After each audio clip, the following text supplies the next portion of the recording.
당시 홍차와 커피에 대한 분위기는 훗날 미국의 제2대 대통령이 된 존 애덤스의 부인이 집을 떠나 있던 남편에게 보낸 편지에서 엿볼 수 있다. 집에서는 더 이상 홍차를 마시지 않아요. 대신 매일 오후가 되면 홍차 대신에 커피를 마셔요. 이제는 홍차를 끓여야 하는데 빠르면 빠를수록 좋겠죠. 이렇게 영국산 홍차에 대한 반감이 높아진 미국에서 그 틈새를 뚫고 들어온 것이 네덜란드와 프랑스의 커피였다.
신과학과 관련된 분야의 활동을 자처한다고 하는 사람들은 대체 자신들의 분야가 기존의 과학기술 패러다임과는 다른 완전히 새로운 유형의 과학으로서 21세기 과학을 지배할 것이라고 대중들에게 호소하고 있습니다.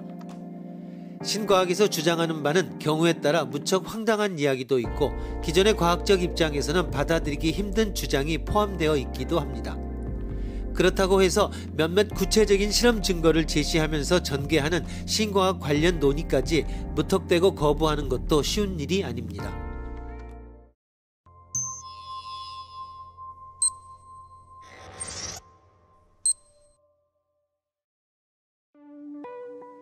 신과학에는 여러 형태의 과학 활동이 있을 수 있지만 대체로 다음과 같은 세 가지 흐름으로 정리할 수 있다. 우선 유기체적이고 비결정론적인 차원에서 새로운 과학을 모색하고 있는 과학 활동이다. 카오스 이론, 비선영동 역학을 비롯한 복잡계 과학, 프리고진의 비평형 통계 역학, 뇌과학 등이 여기에 해당한다. 다음으로는 뉴에이지 과학 혹은 포스트 모더니즘 과학이라고 불릴 수 있는 것으로 대표적인 것은 과학과 여성의 문제에 관심을 가지고 있는 페미니스트 과학을 들 수 있다. 마지막으로 다분히 신비적이고 주류 과학에서 상당히 벗어나 있는 활동으로 동양 철학적 관점에서 본 현대 물리학, 기에너지의 산업적 이용, 동양의학에 대한 실험적 연구, UFO 연구, 외계 생명체 연구, 신명과학 등이 여기에 해당한다. 이런 신과학은 논쟁적일 수밖에 없다. 여러분의 생각은?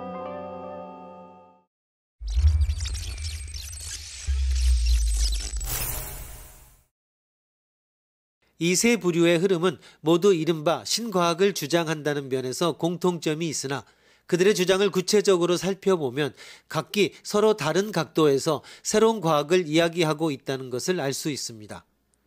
우선 첫 번째 유형의 신과학은 전반적인 측면에서 기존 과학 틀 내에서 새로운 과학을 모색하고 있습니다. 따라서 이런 유형의 과학 분야는 대개의 경우 아직 기존 과학계에서 주류는 아니더라도 그 존재 자체를 인정하는 분야입니다. 두 번째 유형의 페미니스트 과학의 경우 비록 그 주장 자체가 약간 과격한 면이 있기는 하지만 과학과 사회의 새로운 관계를 지향하고 있다는 점에서 어느 정도 역사적인 평가는 할 수 있습니다. 즉 페미니스트 과학을 주장하는 사람들은 행동적이기는 하지만 아주 비합리적이고 신비적인 유형의 과학을 옹호하고 있지는 않습니다. 세 번째 유형의 신과학을 다루는 사람들이 주장하는 것은 상당 부분 기존의 과학 패러다임 내에서는 이해가 불가능한 것들이며 대부분의 주류 과학자들은 이런 유형의 과학은 근거가 없는 것으로 치부합니다.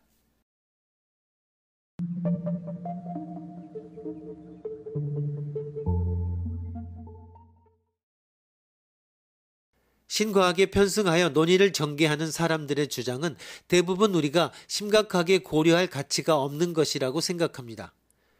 그러나 몇몇 과학자들이 마치 신과학에서 주장하는 내용을 옹호하는 듯한 실험적 증거를 제시할 경우 우리는 그것에 대해서 어떻게 평가해야 할 것인지, 신과학을 주장하는 사람들과 기존 과학계 사이의 의사소통은 대단히 어려운 일입니다. 하지만 차분히 살펴보면 이 둘 사이의 대화가 전혀 불가능한 것만은 아니라는 것을 알 수 있습니다. 모든 지식은 그것이 유치한 형태이거나 아니면 체계화되어 있거나를 떠나서 서로가 공유할 수 있는 영역, 즉 서로가 최소한 함께 믿을 수 있는 영역이 존재하기 때문입니다. 이런 공유 영역은 이론적인 차원에서 혹은 실험적인 차원에서 모두 존재할 수 있는데, 특히 실험장치에 대한 믿음은 역사적으로 상당히 많은 공감을 얻고 있습니다. 이런 이유 때문에 뇌와 수지침의 상관관계를 실험장치를 이용해서 영상으로 보여주는 증거는 비록 그것이 우리에게 신과학과 연관되어 있는 주장이라 하더라도 우리에게 설득력이 있게 다가오는 것입니다. 신과학과 기존과학의 공유 영역을 찾아내 이를 확대하는 것은 신과학과 기존과학 모두를 위해 바람직한 일이라고 생각합니다. 하지만 몇몇 실험 현상이 현대과학으로는 이해가 불가능하다고 해서 현대과학 전체가 틀린 것이라고 주장하는 몇몇 신과학 관련자들의 태도는 과학 발전에 오히려 저해가 됩니다. 물론 뉴턴 이후에 등장한 근대과학도 과학혁명 당시의 기준으로 보면 일종의 신과학이었다고 할 수 있습니다. 하지만 근대과학은 중세 아리스토텔레스적인 철학을 단칼에 갈아치우고 역사의 무대에 등장한 것은 아니었습니다.